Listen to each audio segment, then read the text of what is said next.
Iran का अपना आंतरिक मामला है, लेकिन जब वो प्रोटेस्ट इतना बढ़ गया कि जगह जगह आगजनी और विदेश से बोला जा रहा है, अमेरिका कह रहा है कि रास्ते में मदद है, सरकार का बदल जाना, सरकार का हट जाना, वहाँ फिर किसी मजबूत सरकार का आ जाना, ये फिर ईरानियंस के हाथ में नहीं रहेगा। कि मिडिल ईस्ट में अगर ईरान मजबूत होगा, ईरान के मजबूत होने का मतलब इजराइल के लिए हमेशा परेशानी होगी। किसान आंदोलन की खबर अगर पाकिस्तान में चल रही है और पाकिस्तान ये कह रहा है कि भारत के किसान बड़े दर्द में हैं, बहुत दुख में हैं, उनके साथ न्याय होना चाहिए, तो ये बोल कौन रहा है? क्या आप ये सोचेंगे कि नहीं सोचेंगे? किसान उसी में आपके साथ आएगा जिसमें उसको दिख रहा होगा कि यहाँ आगे चल के आप बर्बाद हो रहे हैं। यहाँ के जो कलाकार नेता हैं वो जब जाकर के विदेश में ये कहते हैं कि भारत का लोकतंत्र खतरे में है, इसको बचा लो। हाँ, लोकतंत्र के प्रहरी हैं। हाँ, आप श्रीलंका को देख लीजिए, आप म्यांमार को देख लीजिए, नेपाल को देख लीजिए। दर्शकों नमस्कार, डीएनपी इंडिया में आपका स्वागत है। मैं हूं आपके साथ राहुल चौधरी, मेरे साथ मेरे सहयोगी प्रकाश हैं। दर्शकों, ईरान में जो हो रहा है, लोग सड़कों पर हैं, अपने ही सरकार के खिलाफ प्रदर्शन हो रहा है और एक धड़ा ऐसा है जो उनके खिलाफ प्रदर्शन कर रहा है। मतलब मामला गंभीर है। जो प्रदर्शनकारी हैं, अब तो खबरें हैं कि उनको खुलेआम फांसी देने की बात हो रही है, लेकिन ट्रंप साहब ये कह रहे हैं ये हम नहीं होने देंगे, हम इसमें हस्तक्षेप करेंगे, ईरान पर हमला भी कर सकते हैं। जबकि ईरान वाले जो भाई साहब हैं वो ये कह रहे हैं कि हम भी तैयार हैं, हम नहीं चाहते कि युद्ध हो, लेकिन अगर आप करेंगे तो फिर हमारी तैयारी पूरी है। कहने का मतलब यह है कि मामला गंभीर है, कभी भी कुछ भी हो सकता है। और ट्रंप साहब का तो कुछ पता नहीं, सुबह कुछ और बोलते हैं, शाम को कुछ और बोलते हैं, रात को जाते जाते उनका पता नहीं क्या दिमाग पलट जाता है, वो क्या करेंगे क्या नहीं करेंगे। पूरी दुनिया में ऐसा कोई नेता नहीं है, ऐसा कोई व्यक्ति नहीं है जो उनके बारे में सोच सके वो क्या करने वाले हैं। उनको कुछ नहीं पता, या फिर उनको जो कुछ पता है वो क्या करने वाले हैं वो सामने वाले को नहीं पता। अब समस्या ये है कि ईरान में अब एक तरफ ये कहा जाता है कि देखिए ये जो बुर्के वाली लड़ाई है, यहां भी हिंदुस्तान में भी कुछ लोग हैं जो हिजाब को लेकर के बड़े बड़े सपने देख रहे हैं। हिजाब पहनने वाली कोई महिला भारत की प्रधानमंत्री बने, ऐसा उनका सपना है। तो ये तो प्रकाश जी ईरान में हो ही रहा था, इसमें कोई बड़ी बात है नहीं। लेकिन लोग अब उससे बाहर निकल करके अगला स्टेप सोच रहे हैं, और जो कोशिश ईरान में हो रही है वही कोशिश क्या भारत में करने की नहीं हुई थी क्या? 2019 के बाद में ये बार बार लोगों का सड़कों पर उतरना, और यही पैटर्न यही है, आप समझने की कोशिश कीजिए। लेकिन एक तरफ क्या है, एक सरकार है जो उन सब जितनी भी कोशिशें हैं उन पर पानी फेर दे रही है, और दूसरी तरफ एक सरकार ऐसी है जो तमाशा देख रही है, या फिर वो कुछ करना भी चाहते हैं तो नहीं कर पा रहे हैं। समस्या बहुत गंभीर है। ट्रंप साहब कभी किसी देश के राष्ट्रपति को उठा करके ले आते हैं, कभी किसी को धमकी देते हैं, कभी टैरिफ, कभी कुछ, कभी ये भारत पर कह दिया रूस से तेल खरीदता हम इतना टैरिफ लगा देंगे। चल क्या रहा है प्रकाश जी? और ये बड़ी सीख यहाँ हिंदुस्तान में जो बैठे लोग हैं जो कहते हैं कि लोकतंत्र बचाना है तो फिर यहाँ आपको हस्तक्षेप करना पड़ेगा यूरोपीय देशों में जाकर के, ये सीख लेने की जरूरत नहीं है क्या? यही दर्शकों बिल्कुल ठीक कह रहे हैं राहुल जी। दो तीन चीजें हैं जो हमको समझना चाहिए। जैसे किसी देश की कोई भी आंतरिक जब समस्या होता है, जैसे ईरान का जो ये मौजूदा प्रोटेस्ट शुरू हुआ, वो रियाल की घटती हुई कीमतें डॉलर के मुकाबले और बढ़ती हुई महंगाई के खिलाफ हुआ, जिसमें महंगाई इस वजह से भी है क्योंकि दुनिया भर के प्रतिबंध ईरान पर लगे हुए हैं। जब ये महंगाई बढ़ी तो वहाँ का व्यापारी वर्ग सड़कों पर आया, उसने सरकार के खिलाफ मोर्चा खोला, और आर्थिक गतिविधियों के खिलाफ, आर्थिक नीतियों के खिलाफ जो खामनेई साहब की हैं उनके खिलाफ ये पूरा का पूरा आंदोलन था। लेकिन अचानक से ये आंदोलन हो जाता है रिजीम चेंज का आंदोलन, और फिर जब रिजीम चेंज उसमें आता है तो उसमें छात्र भी शामिल होते हैं, अन्य तबके शामिल होते हैं, महिलाएं शामिल होती हैं, फिर इसमें धीरे से शामिल हो जाता है खामनेई की कब्र खुदेगी, खामनेई की फोटो जलाई जा रही है। मैं आपको ये कहना चाह रहा हूँ ईरान कितना कट्टर है, ईरान के अंदर क्या दिक्कतें हैं, ये सब हम आप जानते हैं। लेकिन कहानी ये है कि एक बहुत सिंपल फेनोमेना है वेस्ट और अमेरिका का, कि उनको दुनिया के जिस भी देश से दिक्कत है उनको कोई मतलब नहीं है कि कोई वहाँ पर डेमोक्रेटिक सरकार है, कि वहाँ तानाशाही है, वहाँ कट्टरपंथ लोग हैं। उनका बस एक मतलब है, क्या उनका अपना काम हो रहा है कि नहीं हो रहा है। उनका अगर अपना काम नहीं हो रहा है तो वो कहते तो यही है कि हम डेमोक्रेसी के रक्षक हैं, हम डेमोक्रेसी बचाने आ रहे हैं, हम आम लोगों के अधिकार के लिए लड़ने आ रहे हैं, हम लोगों को अधिकार दिलवाएंगे। लेकिन उनका मकसद बस ये होता है कि कैसे भी वहाँ पर अपनी पिट्ठू सरकार को बिठा देना, और पिट्ठू सरकार बैठ जाएगी, बाद में आपका अधिकार गया तेल लेने, आपके अधिकार से उनको कोई लेना देना नहीं है। एक सिंपल चीज समझिएगा, ईरान के लोग खामनेई साहब के खिलाफ या उनके सरकार के खिलाफ जो प्रोटेस्ट कर रहे हैं वो ईरानियंस का मसला है, ईरान का अपना आंतरिक मामला है। लेकिन जब वो प्रोटेस्ट इतना बढ़ गया कि जगह जगह आगजनी और विदेश से बोला जा रहा है, अमेरिका कह रहा है कि रास्ते में मदद है, आप सरकारी दफ्तरों में घुस जाइए, सरकारी अधिकारियों को बंदी बना लीजिए। मतलब वो तो जो आप अभी हमने नेपाल में देखा, बांग्लादेश में देखा, ठीक वो भाई। आपके कंधे पर रखकर, आपके कंधे पर रखकर अपना मतलब साध रहे हैं। ये ईरान के लोगों के लिए समझना जरूरी है। हमारे आपके लिए मैसेज क्या है? हमारे आपके लिए ये बताइए, हमारे यहाँ अगर मान लीजिए किसान का आंदोलन हो रहा है, किसानों का, किसान दिल्ली घेर के बैठे हुए थे, किसान आंदोलन की खबर अगर पाकिस्तान में चल रही है और पाकिस्तान ये कह रहा है कि भारत के किसान बड़े दर्द में हैं, बहुत दुख में हैं, उनके साथ न्याय होना चाहिए, वहाँ की सरकार को वहाँ के किसानों की माननी चाहिए, वहाँ फांसीवादी सरकार है, तो ये बोल कौन रहा है? क्या आप ये सोचेंगे कि नहीं सोचेंगे? ये बोल पाकिस्तान रहा है। अब आप मुझे ये बताइए कि पाकिस्तान ये चाहेगा कि भारत का भला हो जाए? पाकिस्तान ये चाहेगा कि भारत के किसानों की खुशहाली हो जाए? पाकिस्तान उसी में आपके साथ आएगा जिसमें उसको दिख रहा होगा कि यहाँ आगे चल के आप बर्बाद हो रहे हैं। उनको पता है कि इस भीड़ के पीछे से थोड़ा सा पुचकारेंगे, भीड़ पागल होगी, भीड़ सड़कों पर आग लगाएगी, दुकानों को में आग लगाएगी, लोगों में आग लगाएगी, संसाधनों को फूकेगी। नुकसान किसका है? देश का है। इसी बहाने वो आपके कंधे पर बंदूक चला के अपनी मनमर्जी का ये, या एक ऐसी कमजोर सरकार, ब्लैकमेलिंग वाली सरकार, जिससे वो कबूतर उड़ा सके। वो बम भी फोड़ते रहे देश के अलग अलग हिस्सों में, और कबूतर भी समय समय पे उड़ते रहे। आज के दौर में कबूतर भारत में नहीं उड़ रहा है। दर्शकों, एक चीज फिर मैं कह रहा हूँ, हर देश में महंगाई, बेरोजगारी, गरीबी एक समस्या है, और इस समस्या को लेकर लोग सड़कों पर भी निकलते हैं, प्रोटेस्ट भी करते हैं।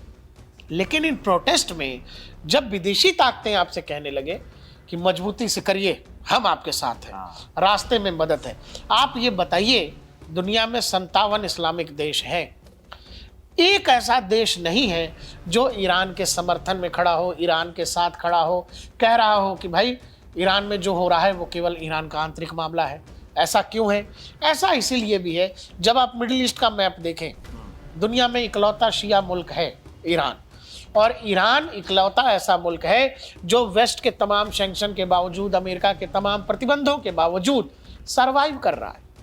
ये सर्वाइवल इस्लामिक देशों से ही नहीं देखा जा रहा, राहुल जी, कि ये जी कैसे रहे, ये आज के मरते कल क्यों नहीं मर जाते। ये थॉट प्रोसेस है, क्योंकि उनका ये मानना है कि शियाओं को तो होना ही नहीं चाहिए, शिया जैसी कोई चीज होती ही नहीं है, और वो एक पूरा देश लिए बैठे हैं। देश लिए ही नहीं बैठे हैं राहुल जी। मिडिल ईस्ट में जब आप ताकत की बात करेंगे, सऊदी अरब की बात करेंगे, तो आपको एक और देश ईरान का नाम लेना पड़ेगा। वो ताकतवर है, वो एक बड़ी फौज ताकत है। इसके अलावा उन्होंने अपना मिसाइल प्रोग्राम इतना मजबूत किया है, उनके पास बैलिस्टिक मिसाइल्स का जखीरा है, जिससे पूरे मिडिल ईस्ट का ताकतवर से ताकतवर देश कांपता है। उन्होंने अपना यूरेनियम एनरिचमेंट 90% पर लेकर के रखा हुआ है। पिछली बार जब जून में 2025 में स्ट्राइक हुआ ईरान के अंदर, ईरान आज फिर कह रहा है कि हम पर अटैक हुआ और अगले 24 घंटे में हम न्यूक्लियर बम बना लेंगे। इन सब कहने का मतलब, वो जो बातें थी वो पुराने वाली, जब कहा गया कि देखिए हमने उसको नष्ट कर दिया, जितने भी इनके जो परमाणु जी जो ठिकाने थे, वो सब हवाई बात थी, दबाव बनाने के लिए, दिखाने के लिए। कह रहे हैं ईरानियंस, ये कह रहे हैं कि हमने यूरेनियम अपना सेफली निकाल लिया था वहां से, हम उस पोजीशन में हैं कि हम बम तैयार कर लेंगे। इस पूरे खेल का बस एक ही मतलब है राहुल जी, वो ये, ईरान को लेकर अमेरिका और वेस्ट पुराने समय से परेशान इसलिए है कि ईरान जो ब्रीड है वो पर्शियन ब्रीड है, और पर्शियंस के बारे में कहा जाता है वो बड़े हत्ते कट्टे हुए, बहुत दिमागदार हुए, लड़ाका कौम हुई। और वो ब्रीड ही अलग है, वो लड़ने लड़ाने वाली ब्रीड है और घुटने नहीं टेकने वाली ब्रीड है। दूसरा, उनको ये लगता है कि मिडिल ईस्ट में अगर ईरान मजबूत होगा, ईरान के मजबूत होने का मतलब इजराइल के लिए हमेशा परेशानी होगी। मैं केवल एक्सप्लेन कर रहा हूं, मैं किसी की साइड नहीं हूं, समझिएगा।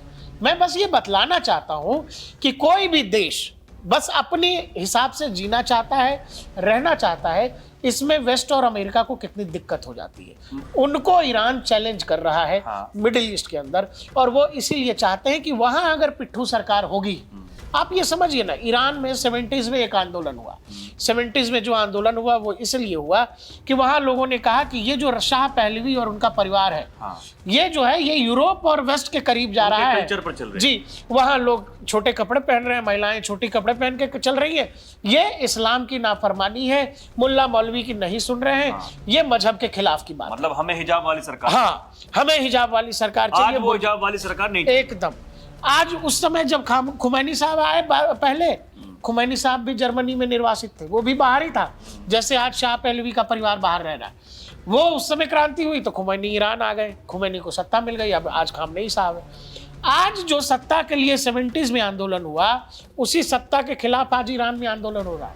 कहने का मतलब ये है दोस्त, ये जो क्रांति, ये आंदोलन, ये बड़े बड़े क्या कहते हैं मजलिस जो निकलती है, ये इसलिए नहीं निकलती है कि सुधार हो जाएगा, ईरान आगे बढ़ जाएगा, ईरान में तरक्की हो, नहीं। कैसे भी ईरान में वो लोग जो मौजूदा समय में परेशान कर रहे हैं अमेरिका को, अमेरिका बोल रहा है कि भाई हमको न्यूक्लियर बम मत बनाओ मत बनाओ, वो कह रहे हैं कि नहीं नहीं हम तो बनाएंगे, हम अपना न्यूक्लियर प्रोग्राम नहीं रुकेंगे। ईरान पर जो न्यूक्लियर प्रोग्राम को लेकर जो दोनों की डील थी, उसको भी अमेरिका ने बंद कर दिया। इजराइल कहता है कि हम कभी भी मारेंगे। ईरान को ये लगता है कि जिस दिन वो न्यूक्लियर पावर हो गया तो ये जो कुछ इनके साथ वेनेजुएला के साथ हुआ है वो इनके साथ नहीं हो पाएगा। हाँ, ये मतलब वही मेरा सवाल था कि जो वेनेजुएला के साथ में जो किया ट्रम्प साहब ने, वो काफी आसान था। और देखिए दर्शकों, समझने की कोशिश ये की वो आसान क्यों हुआ।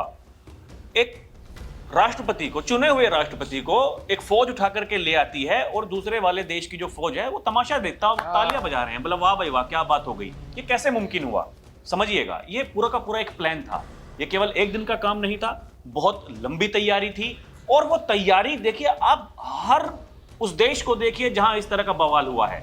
आप श्रीलंका को देख लीजिए, आप म्यांमार को देख लीजिए, आप बांग्लादेश को देख लीजिए, आप नेपाल को देख लीजिए, जहां जहां मतलब रिजीम चेंज वाली बात होती है। और यहां के जो कलाकार नेता हैं वो जब जाकर के विदेश में ये कहते हैं कि भारत का लोकतंत्र खतरे में है, इसको बचा लो, हाँ, आपको हस्तक्षेप करना पड़ेगा, आप लोग लोकतंत्र के प्रहरी हैं। हाँ, आप हैं लोकतंत्र के प्रहरी। इन्हीं को जवाब दिया था उत्तर प्रदेश के मुख्यमंत्री योगी आदित्यनाथ ने अभी, कि भारत ने दुनिया को लोकतंत्र दिया है। भारत ने जब भी किसी को कोई समस्या हुई, कोई दिक्कत हुई, जिस समय वो प्रताड़ित थे, भारत ने उसकी मदद करी है, उससे हमारे रिश्ते कैसे भी हों। तो ये है, भारत वो ताकत है। तो देखिए, भारत को तो तोड़ने की कोशिशें कब से नहीं हो रही हैं। पहले मुगल आए, वो क्रांतिकारी नहीं, वो गजनी से लेकर के बाबर, अगर हम लोग अगर पिछले 100 साल 200 साल 500 साल नहीं भी जाएंगे राहुल जी, हाँ। पिछले 10-12 साल ही अगर देख लेंगे, हर बार प्रयास हुआ, तरीका वही था जो बाकी जगहों पर होता है।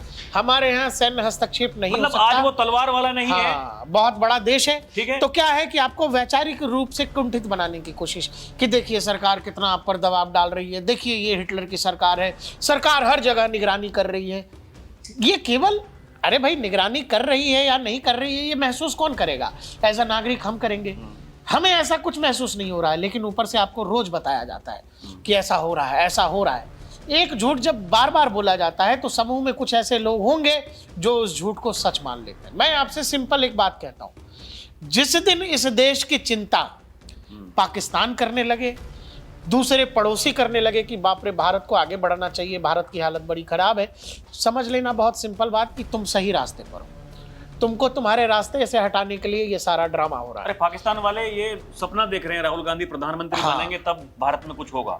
वो देश, बताइए, अब आप बताइए कि ये मौजूदा प्रधानमंत्री अच्छा नहीं है, ये तो बेकार है, तो बर्बाद। राहुल गांधी बनेंगे प्रधानमंत्री तो अरे बताइए भारत, अरे 10वें 11वें राहुल गांधी के बनने से नंबर पर ले आए। नहीं, राहुल गांधी के बनने से ऐसा पाकिस्तान का क्या फायदा है? हाँ बताइए ना, सोचिए आप। और ये एक गौर करने वाली बात ये है, ये पाकिस्तान इतना भिखमंगा जो बना है, ये 2014 से जब से यहाँ भारत में ये सरकार आई है जिसको राष्ट्रवादी सरकार कहते हैं, उसके बाद से पाकिस्तान की दिक्कतें ज्यादा बढ़ी हैं। ये जो आर्थिक संकट है, हाँ। भुखमरी का संकट है, आटों की बोरी के लाइन में लोग जाते हैं तो उसमें लूट मार में लोगों की मौत हो जाती है। क्यों हो रहा होगा ऐसा?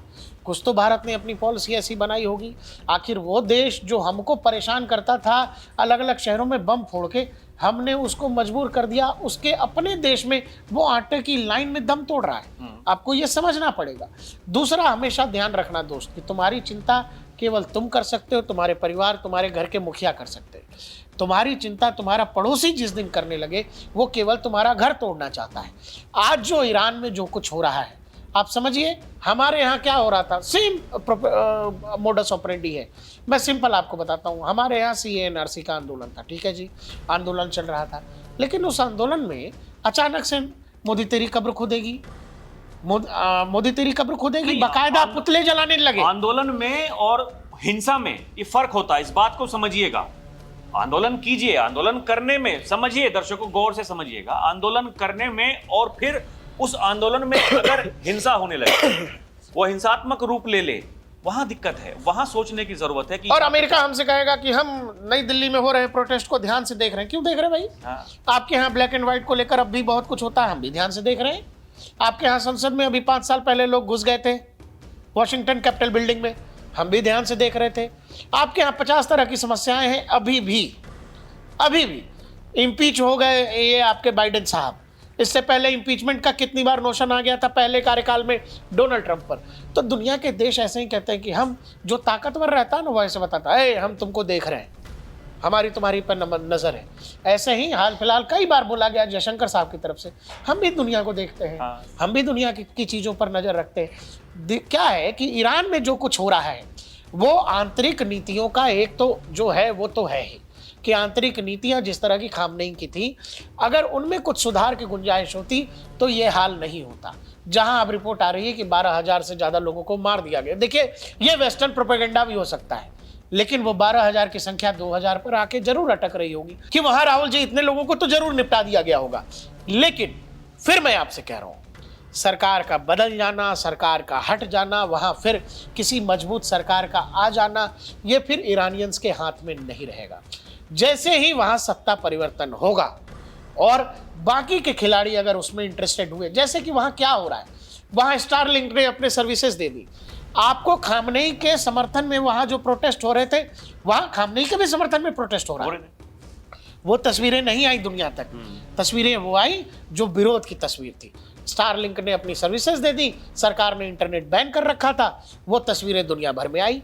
लेकिन अब चूंकि स्टारलिंक को ईरान ने ढंग से बैन कर दिया है, अब स्टारलिंक की सर्विसेज नहीं है, तो अब केवल वहां खामनेई के समर्थन वाले प्रोटेस्ट आपके सामने आ रहे हैं। ये क्या है ना, चूहे और बिल्ली का खेल है, जिसमें बहुत सारे लोग ईरान के बाहर से खेल रहे हैं। उनका केवल एक मकसद है, जैसे ट्रम्प कहते हैं कि वेनेजुएला का ऑयल हमारा है, उनका वही मकसद है कि ईरान का तेल हमारा है। और दुनिया के इस्लामिक देश देख इसीलिए रहे कि कल का मरता शिया आज मर जाए, हमें क्या लेना देना, इसीलिए उनको कोई लेना देना नहीं है। इसलिए ये जो लोग इस्लामिक ब्रदरहुड की बात करते हैं वो एक ढकोसले से ज्यादा नहीं है। दूसरा, ईरान मिडिल ईस्ट का इकलौता ऐसा देश है राहुल जी जिसका सर्वाइवल इंस्टिंक्ट बहुत तगड़ा है। तमाम बंदिशों के बावजूद वो जी रहा है, अपनी शर्तों पर जी रहा है, अपनी पुरानी गाड़ियों और पुराने मोटर पैड के साथ जी रहा है। उसको नहीं चाहिए आधुनिक टेक्नोलॉजी। उसने बैलिस्टिक मिसाइलों का जखीरा ऐसा बना रखा है कि आपको पता है पिछली बार 30% से ज़्यादा बैलिस्टिक मिसाइल इजराइल में गिरे थे। यानी अगर बैलिस्टिक मिसाइल मारना शुरू किया ईरान ने मजबूती से, तो इजराइल का क्षेत्रफल जितना बड़ा है, इजराइल को तो वो खा ही जाएगा। दूसरा, मिडिल ईस्ट के सऊदी अरब जैसे देशों को ये लगता है कि ईरान अगर अपना न्यूक्लियर संवर्धन नहीं रोकता है तो वो कल को न्यूक्लियर देश हो जाएगा। वो हमारे लिए संकट का विषय है। इसीलिए सब मिलकर ये चाह रहे हैं कि कल का मरता ईरान आज मर जाए और कहानी खत्म हो जाए। हाँ। तो दर्शकों यही है समझने वाली बात। और जो कलाकार जो विदेशों से जाकर के मदद मांगते हैं, ये कहते हैं कि भाई साहब हमें बचा लीजिए, ये केवल सत्ता में आने के लिए, क्योंकि उन्होंने लड़ करके देख लिया कुछ होने जाने वाला है नहीं, और जो नेता है यहाँ पर गद्दी पर बैठा हुआ है उसका मुकाबला नहीं कर पा रहे हैं आप। अब समस्या इस बात से है, आपको समझदार होना पड़ेगा, आपको जागरूक होना पड़ेगा, आपको देखना पड़ेगा, अपने आसपास में देखिए ना क्या हो रहा है, खबरों को विस्तार से जानिए, उसके पीछे की वजह क्या है। ये कोई छोटी बात नहीं है। दर्शकों, आपको क्या लगता है हमें कमेंट करके जरूर बताइएगा। अभी के लिए इतना ही। आप देखते रहें डीएनपी इंडिया, हर खबर भरोसे के साथ। नमस्कार, जय हिंद।